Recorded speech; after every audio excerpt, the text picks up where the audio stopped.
I will freely, openly admit I am nervous about this upcoming game. Welcome to the playoff final in the Championship. There aren't many games that have higher rewards in world football, especially financially in real life, for those that are in the Championship trying to get themselves to the promised land of the Premier League in England. Apologies for no suit. It is far too hot to be wearing a suit right now. I wore it on stream the other day for a playoff final with Bristol Rovers, and after about 3 minutes, I think I sweat all the way through it. Slight exaggeration, of course, but too hot. Too hot. So we've gone more managerial. We've gone back to the polo, and hopefully we can pull it off. Adam Armstrong, as you can see, is the top goal scorer in the playoffs so far this season. Lucas Ball has 2, Tudor has 1, Salem has 1. We, of course, saw off Norwich by 2-1 twice in yesterday's episode where we got ourselves to this playoff final. However, we have recently played Southampton. It was, in fact, in yesterday's episode, and we lost by 4-2. Hence the nerves. Although, we had previously played Norwich earlier in the season and drawn 1-1 in recent memory, and we're able to step it up for the playoff semi-final. So I'm hoping we can do the same for this game against Southampton. You can see we lost to Norwich there, then we drew, then we won. Now, we lost to Southampton most recently, but we did win against them earlier on in the season in November in the league by 2-1. So we do have some sort of winning history in part against Southampton. So it's not completely out of the question that we couldn't see ourselves into the Premier League here. Do drop the video a like and ensure that you're subscribed to the channel so you don't miss out on next season. As of yet, we don't know where that next season will be, but let me know in the comments section down below or in live chat if you're watching this on the premiere what your score predictions are for this Championship playoff final. I'm going to say 2-2 full time, 3-3 extra time, Barrow on pens. I've got to back myself. Barrow on pens is how I see this going. We're at full strength. Tudor is back from injury, so everyone is raring to go. DaCosta can come out here for Chisholm, who can go onto the bench. But we are actually scouting a number of free agents and regens at other clubs to significantly strengthen the depth we have at the club right now. There are some lower rated players that aren't really pulling their weight at the moment, nor will they do continually moving forward, so they're going to get moved on. It's going to be a bit of a changeover period regardless of whether we get promoted or not between now and next season, but the side looks strong. Tudor's 80 rated, Bull is 85 now, Pumphrey 82, Salem 77, Hefte's up to 78, Costa as well, McMullen still pulling the strings in midfield and getting that first team spot ahead of Rupert Alho, Prince at left back, Lazovic at right back, Vermeulen continually improving in goal, and of course, as you guys wanted, Pumphrey has taken the captain's armband from Alho when he's not involved in the starting 11, and that might be a permanent change moving forward. You can see Southampton's lineup on the right, Herrera in goal, Maluso, Hoot, Birashi and Ramsey, Perez, Lemina, Dominguez, Sims, Armstrong, Vlahovic. It's 4-4-2 versus 4-4-2 for a place in the Premier League. Here we go. Southampton convincingly saw off Derby County by 4-1 over the course of 2 legs. I don't know as our beating of Norwich was really convincing, but as we saw, it was signs of progression throughout the season. We first lost to Norwich, then we drew, then we beat them twice. So that's what we're playing for, the Championship playoff final trophy, and this is the be-all and end-all. This is everything for us right now. This is the peak of our save so far, the peak of our journey, but we want our journey to peak yet higher. We can only do that if we win this playoff final. Across to Ramsey and out to Perez down the right-hand side. They did score a couple of good goals, Southampton, in the last game by whipping them across the face of goal and having a man free in the middle to just almost tap home, although it took a little bit more of a composed finish than just the tap. Mario Lemina offside there early doors as again they look to build out wide, and they're playing a 4-4-2, which isn't necessarily that wider formation. Old school wise it is, with the like Ryan Giggs style wingers, but it's not necessarily super wide, or there isn't much impetus on getting the ball out wide and whipping it in.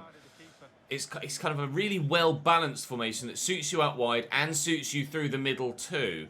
And it depends what freedoms you give to the strikers, I guess, to whether you want them to drift wide and get involved in the play out there, or whether they have the opportunity, or you'd like them to be a bit more disciplined and just stay central. I tend to give my players a little bit more freedom, but ordinarily my wingers are the ones that push up into the space out wide, meaning that there isn't really the room for the strikers to get themselves into the position out wide anyway. But Hefte has given us a wonderful lead. The wide man tucking central, showing a bit of freedom there rather than being disciplined by staying out wide. As the play built on the left, it switched to the right, and Hefte sweeps us home a 1-0 lead. Southampton's defence all over the place positionally, just squeezing it home before the goalkeeper got there, in front of those travelling Barrow fans that have come a long way down to Wembley, but they might just be rewarded. Vlahovic, cross to Armstrong. Top goal scorer in these playoffs so far, Adam Armstrong. As you saw, Southampton scored 4 goals against Derby, and as you saw, Adam Armstrong had scored 4 goals so far in this playoff campaign for Southampton. So I think it's pretty safe to say where their danger lies in the offensive line. And keeping Adam Armstrong quiet, hopefully, will keep Southampton quiet. But Nicola Dominguez has piped up with a tune of his own. An equalising goal for Southampton not long after we took the lead. They are back level here. Threw myself at the feet of Adam Armstrong to deny him the scoring opportunity just prior to this passage of play. A nice little 1-2 with Dominguez. That's excellently worked. And driven low into the bottom corner. We did get ourselves in front, but it didn't last. We go again. Prince centrally there to McMullen. Bull has gone on the run, but I can't get it to him. Tudor will have support here. McMullen caught on it though. And now Vlahovic could maybe find the forward running Adam Armstrong. I'm worried about Lamina alongside me as well. Trying to get him to make the pass, if you know what I mean. Catch that. Thank you. Well done from Merlin. I was trying to just kind of goad him into making the pass and hoping that he'd make a mistake when he did. Wesley Hoot has won that aerial encounter with Samar Salim, and now here comes Nicholas Dominguez. Didn't quite time the tackle right with McMullen, and the ball has evaded him. Prince, however, does get stuck in well, and Ramsey's pushed forward there, and the counter-attack is on. And once Lucas Bull is away, you don't stop him unless I mess up. Salim, McMullen, Tudor. Go on, Samar. Keep it away from the defender. Wesley Hoot steps in well. It will be a corner. For some reason, Pumphrey isn't the man on the edge of the 6-yard box anymore for corners, and I don't really know why, but he's arrived here late, but won't be able to get to that. That did hit Bull on the way back down, but thankfully it already crossed the line by the time it did. Vlahovic, I see the man in the middle of the back post, and there's... No, off the post! Oh, can you believe it? McMullen! Robert McMullen comes so close to giving us a 2-1 lead before half-time. A wonderful cross by Lazovic, who's been a revelation. Oh, on the wing. Handball from Hefte. Been a revelation from right back, pushing forward, getting the crosses in on the wing when we haven't necessarily had anything from Hefte in that regard, or when Hefte hasn't been pulling his weight in that regard. And McMullen so very close to giving us the lead for the second time. That header was really well won. But off the post it came. Prince, fouled a man probably, but play continues. I think there was a handball in there. There was from Lamina. It's going to be 1-1 here as we end the first half. A very tight first half in which either side could potentially have found themselves going 2-1 up. In which we still could find ourselves going 2-1 up. Tudor is free. Tudor doesn't score. Herrera makes the save. Can I get to that with Hefte? No. 1-1 at the break. But we have been the better side. Wasting chances though.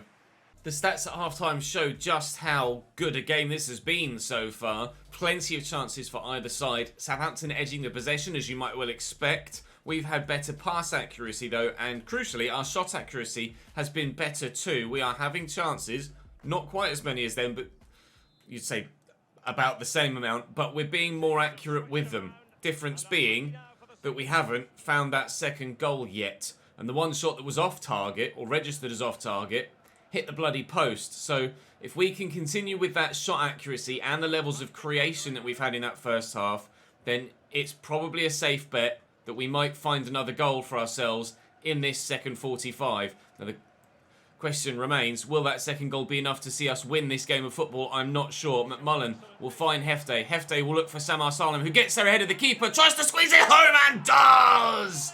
Samar Salim! Barrow 2, Southampton 1. He barely needed to get anything on it, just to help it on its way. Not much extra power in that, but the man with the golden boots might well have just given us the golden ticket into the Premier League. Lovely ball by Hefte, a goal and an assist for him. And you can see somehow just helps it on its way. There's no real extra power, just making sure the direction is perfect. And just outreaching the right foot of the goalkeeper. Up the fucking barrow. 2-1. Come on, boys. Nice tackle by McMullen in the midfield, and now Tudor's away. Now, I've missed a couple of chances in similar fashion earlier in this game. Tudor just able to keep hold of possession there. Southampton pressing hard, but using that press against them. Couldn't quite find the man with the pass. Vlahovic finds Mario Lemina. He's got plenty of options. Here's Armstrong. Now I'm worried. Now I'm really worried. Adam Armstrong so dangerous in this space here. Early shot, well saved. Comfortably enough saved by Vermeulen to keep them out. Is that Wesley Hoot going off and Aki coming on? No, it's Barashi. So it is a change at centre-back for them. Akiemi coming on. Away by Tudor. Half an hour to hold on at Wembley. Can we do it? Maluso down the line, and they'll look to recycle possession from that wasted corner opportunity. Maluso tackled by Lazovic. Driving forward. Come on, keep the run going. I need options centrally and out wide. Here's Salim. And through for Damian Tudor. Yes! Damian Tudor makes it 3-1 to Barrow. Samar Salim and Tudor have been one hell of a partnership for us. And they've scored together. Assisted Samar Salim for Tudor as well. And with 3-1 to the good at Wembley, we have a 2-goal advantage. Southampton did this to us yesterday. We're repaying them today. Again, the defence split open. Perhaps Akiemi not up to speed with the game yet, having just come off the bench. Didn't know whether to stick with the man out wide or chase them, run through the middle with Tudor, not communicating with his centre-back. And we have taken advantage of that lack of communication, a lack of positional discipline in the Southampton backline. We lead by 3-1 at Wembley. It's looking likely now, but there's still plenty of time. We cannot write Southampton off. You saw just yesterday how good they can be. We have to respect that. We have to be ready for the fight back. They're going backwards again. The longer they go backwards and have to take their time, the less time they have to find a way back into the game. Maluso. If I get there with Costa, I've definitely failed the man. I'm going to make a change. We're going to go slightly more defensive. We're going to take McMullen off. We're going to bring Alho on. That will be the only change for now, I think. Yep, the only change for now. The only change for now. Come on, gentlemen. Let's get it done, please. 15 minutes to go. We have a 2-goal advantage. I think Southampton are making a change as well. Here they are. Mario Lemina off. And 4th goal scorer from the previous game against us, Oriol Romeu, comes off the bench for Southampton. But traditionally, you would stereotype him as a defence-minded player. And, well, they've got to do everything but defend at the minute, Southampton. Oh, beautifully played. Hefte. No, I can't find Samar. Oh, that would have finished it off definitively for sure. But there's only 11 minutes to go now, and Hefte's won that back really well. And he'll keep possession. No, it's going to be their throw. 10 to go. Another change for them. Off for Marin Lemina's already gone. That's Ramsey coming off at right back. So another defensive change for them, which is odd. It's Messina.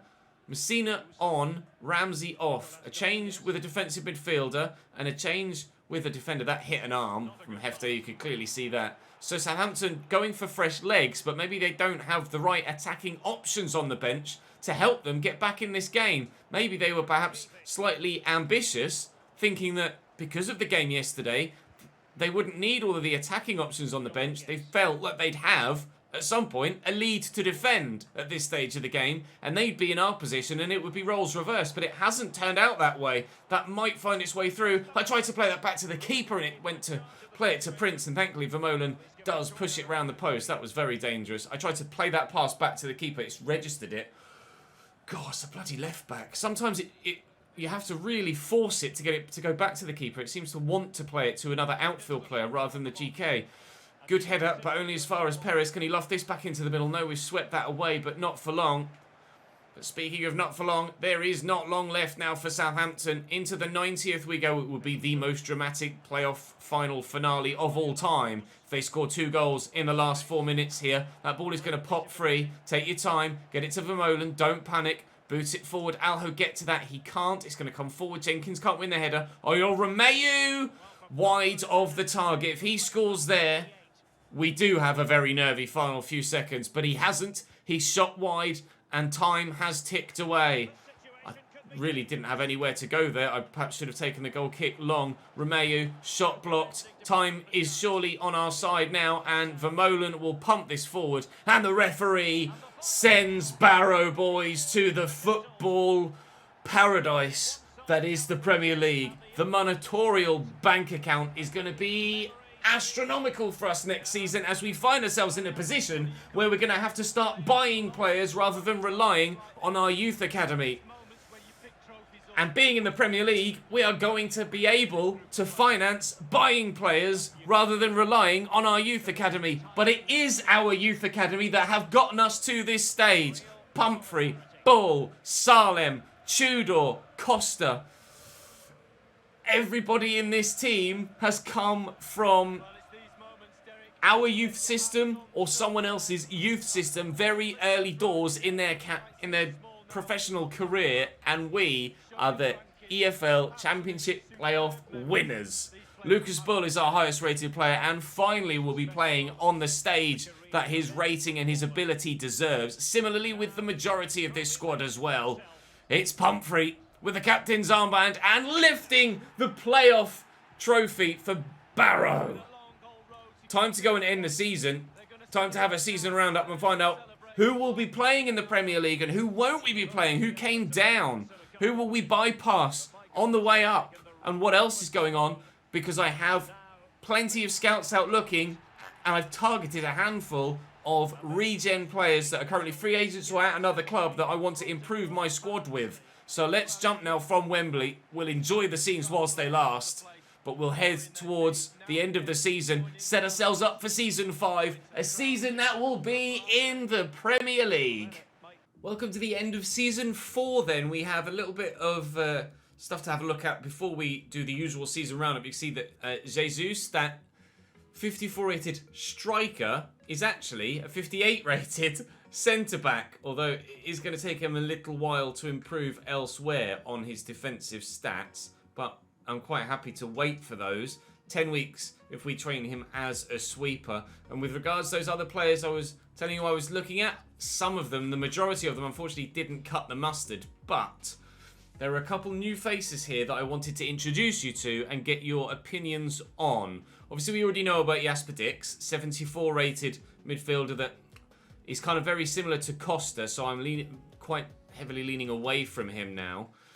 Alvarez Gonyi is a player we've had on our shortlist for a little while, 73 rated centre-back that is good in the tackle and might be a good go-to if we can't find anyone in the free agents next year. Connor Pope, quite frankly, I'm just going to remove him from my shortlist. It's been over a season now since he left us and he hasn't grown at all, so I'm just going to remove him. We were keeping tabs on him to see how he grew since he left.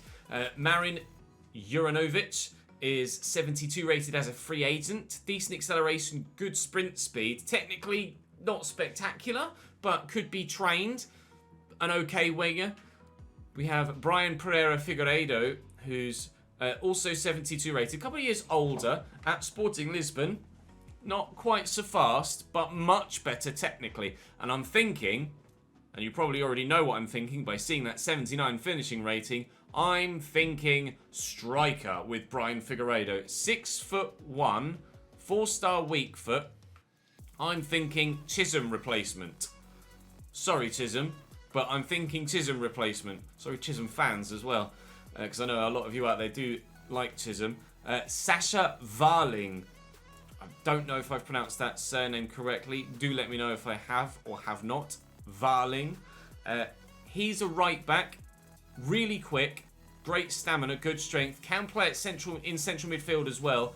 Ball control, dribbling, crossing and curve. His standout stats. Would be decent as a winger. But I think if we signed him, solely concentrated on his defensive stats, I think he would be an outrageous right back in a season or two's time. He could be a proper grower for us. Now, with regards to our right back role at the minute, we have Lazovic, who's 74. Our backup right back is Grasso, who's 70 rated, and Campbell, who's 71. Now, Grasso, I've accepted a loan bid from Burnley for a year. He will leave in the summer.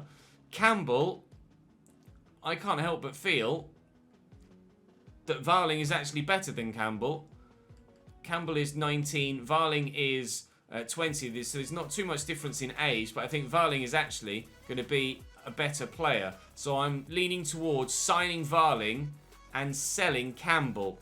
Do let me know what you think of that in the comment section down below. And we are looking for an Alho replacement. My scout report expired on Brendan Mulholland, but could it be time for Brendan to come back to the club? Brendan back to Barrow? Maybe. We'll get a fresh scout report on him, see what his stats are now and how much he's grown. He is very expensive though, and it does depend what our budget is next season as to what we could potentially do with him. We have some money to take over and forward with us next season. 9.7 million there. I will be using some of it to refresh some players' contracts though as we move into the new year. But let's have a look then at what happened this year in this save, both for us and other clubs and players around the world, and obviously have a look at our squad and think even more in depth about what we want to do next year. So Burnley went up as emphatic league winners, 121 points. Watford, almost any other season, 108 points, would have comfortably won you the league, but only second for them this year, but promotion to the Premier League nonetheless. We finished 4th, 3 points behind Southampton, but as you well know, we have won promotion to the Premier League. Norwich and Derby finishing 5th and 6th.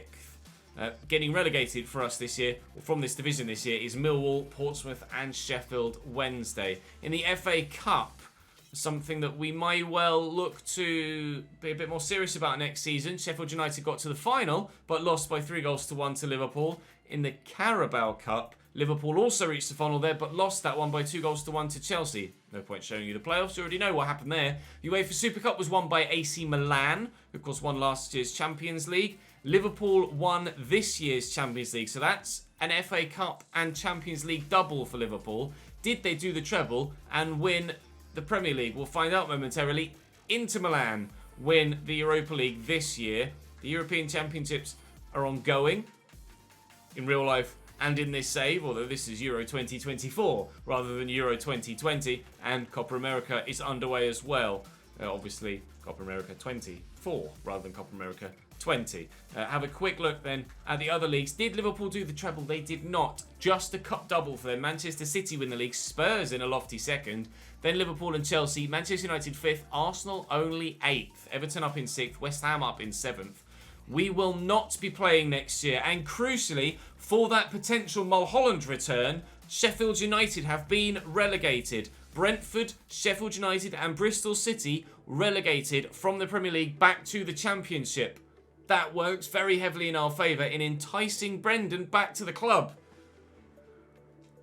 Like that a lot. In League One, Barnsley promoted as well as Luton, Ipswich, Gillingham, Blackpool and Wimbledon will fight it out in the playoffs. Relegated from League One were Charlton, Burton, Mansfield and Crawley. How did Cambridge do? Northampton first, second and third, followed by Lincoln City and Doncaster. 84, 83 and 82 points for those automatic promotion spots. Scunthorpe, Colchester, Rochdale and Salford in the playoffs. Cambridge, oh my god, really? 17th. They got up into League One in Season 1. Done dick all since. Harrogate, 21 points from even 23rd place. I don't think they're cut out for this level, do you? In League Lyon beat Paris Saint-Germain to the league title, and PSG only second on goal difference ahead of Monaco. very, very tight title race there as well. That's intriguing to see. Was there one here? No, Bayern dominated. Lost only one game and won the league by 10 points. Fair enough. How about in Serie A? Juventus. Not necessarily dominated, but a 6-point gap to Inter and then a 3-point gap to Napoli. It was only a 3-horse race and probably was over a little bit earlier than Napoli or Inter would have liked. In the not the SPL, in La Liga, Real Madrid win the league by 9 points from Barcelona, by a further 9 points from Atletico Madrid, who were a single point above Valencia. And since I mentioned it in the SPL, Celtic from Rangers by 4 points. With regards player stats then, the golden boot this season goes to Nino of Burnley. 27 goals in 45 matches. Funes Mori, 26 goals in 45 matches. Then Adam Armstrong with 25. And Despotov as well with 25. And Salem with 25. He will be keeping those golden boots. 25 goals in 37 games. Tudor, 20 goals in 34 games. 2 men firing us to promotion, just as 2 men fired Burnley to promotion as well. And with Shaparenko with 17 goals and Despotov with 25, it seems 2 men fired Watford to promotion too. We do have Lucas Bull in there with 14 goals in 39 games. With regards to assists, Bull leading the way with 15. There isn't really an award for most assists, is there? I'm not sure if we should assign a certain boot colour for assists as well. I'm not sure. Tudor up there with 10 assists as well. Alho with 11, intriguingly. Alho does get the odd assist every now and again. Salem there with 9. That's good from Alho. That's very good. That's impressive. 11 assists in 37 games. Clean sheet-wise, Andre Lunin, rather unsurprisingly, considering his quality, gets 18 clean sheets in 41 games. Although Dahlberg, 14 in 27. If he'd played more than half a season, he may well have won the Golden Glove this year. Of course, Golden Glove winner will be Vermeulen, but apparently I didn't keep many clean sheets this year at all. Less than 4 it seems, because I can't see Vermeulen on that list. Well, we know how much we need to improve then, don't we? My God. Dearie me, that doesn't bode well for the Premier League season, does it? But we'll have to wait and see how things transpire. With regards to the board objectives, we didn't do the youth development one because we haven't sold anyone yet. We are looking to sell people now, but too late for that objective.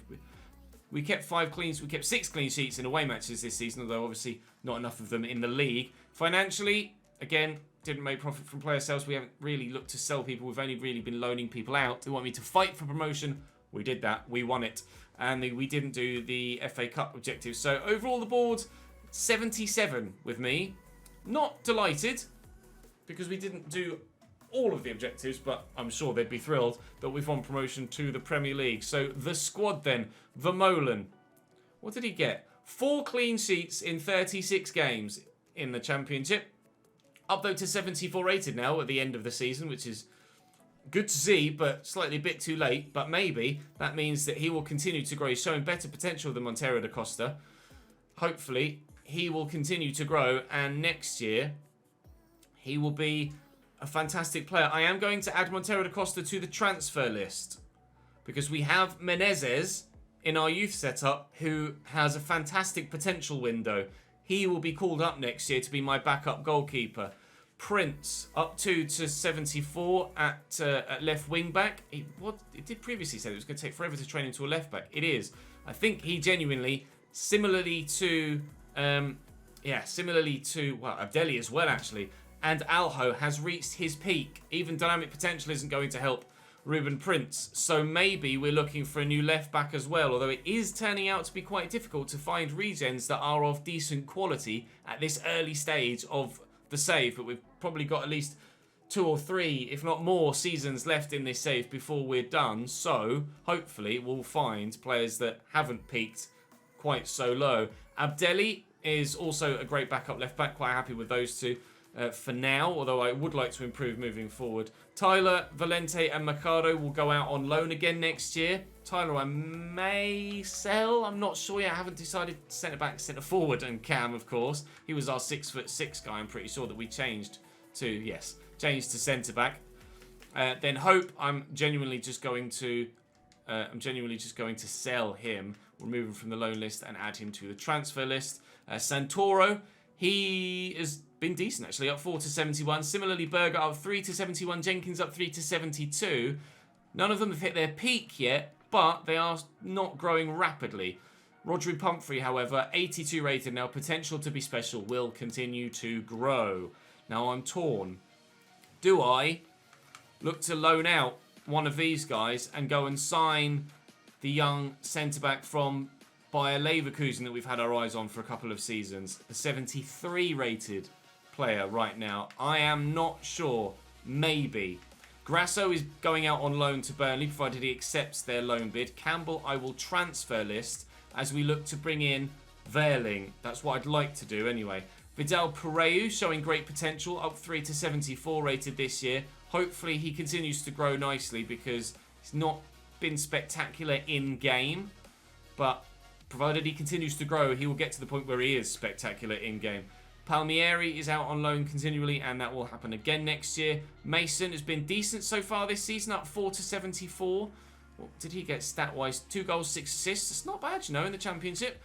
Rupa Alho, 37 games, 5 goals, 11 assists. That is still very good, but I can't help but feel that the Premier League is too far for him. Interestingly, though, McMullen has also supposedly reached his peak. But he can train elsewhere in 2 weeks. Well, let's improve his skill moves then. That's weird. Even though the stats won't change, it's only going to take a couple of weeks to change his development role. Is anything going to happen to Alho as well? No, it's taking a lot longer for him. So maybe McMullen, maybe that's a sign that McMullen could continue to grow with dynamic potential next season. I'm not sure. He will continue to line up alongside Costa, I think, as my starting centre-mid pairing then next year.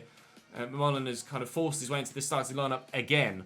Lucas Costa with 3 goals and 6 assists in 33 games. I know Alho has better returns than either of the other two, but it is the right thing to do to go with the younger players now. Alho is 25, and he wasn't through our youth system. He was our first free agent signing, and as such, doesn't have the sort of potential that the youth academy players have.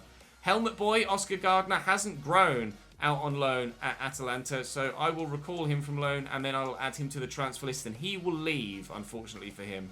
Bilson, up 5 to 80, showing great potential, and he and Hefte are really battling it out on that right-hand side. Hefte with the better returns so far this season and the better overall match rating, so he'll keep that starting spot, but that's a real heated battle on the right-hand side. Lucas Bull, 85 rated, potential to be special, 17 goals, 16 assists in all competitions, up 3 to 85. He's Premier League quality. He's now going to be playing in the Premier League. Mason will have his work, anybody will have their work out to beat Lucas Bull to that starting spot.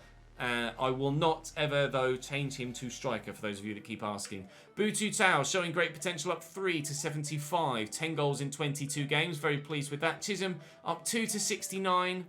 I'm sorry, Chisholm fans. I'm sorry, Dave. It's time for you to leave. The club has outgrown you. Damian Tudor, potential to be special. 80 rated, 20 goals and 10 assists in 34 games. Baller. But keeping his golden boots will be Samar Salim, who actually grew by more than Tudor this year. 77 for him. 30 goals and 11 assists in 44 games all told. I'm very happy with our front line. Butu Tao's capable as well, and if we replace Chisholm with potentially that Portuguese player that we could change to striker, then our front line is absolutely ready for the Premier League. For Dave's sake, for the stats, these are the goals and all of the tallies that you need to go into your stats, my man. And just for those of you that are intrigued to see what everybody did this year with regards goals, goal returns, assists, and clean sheets as well. We had a very successful season here this year, and I'm very pleased with how this side is growing. I wasn't confident heading into that playoff final, I will be honest. Wasn't confident at all, but we were able to get it done. I'm just delighted to have been able to do so. Right, I'm going to go and sort out a handful of those contract situations, and then I will see you tomorrow for the Premier League debut episode. We are in the top flight, but it may not be straight sailing. We won the League 2... well, we didn't challenge for promotion in Season 1. Then it was League 2 title, League 1 title, Championship playoffs, and a long way from first and second. Probably going to be mid-table next year. Top half if we're lucky. Top half if we're lucky. But that's the logical progression. We'll have to wait and see how things go. But for now, thrilled with how this season has panned out. Hopefully you guys are as well. If you're watching the premiere, make sure to drop the video a like. Subscribe to the channel if you haven't already, whether you're watching the premiere or the video post-premiere. If you're watching the video post-premiere, drop the video a like as well. And for now, that is all from me for today. There is no stream tonight, but there is a stream on Wednesday tomorrow. So join me then for that tomorrow afternoon at 4 o'clock. But for now, that's all from me for the rest of the day. Thank you very much for watching, guys. I very much appreciate your support on this season. Up and onwards into the Premier League we go. I'll see you there.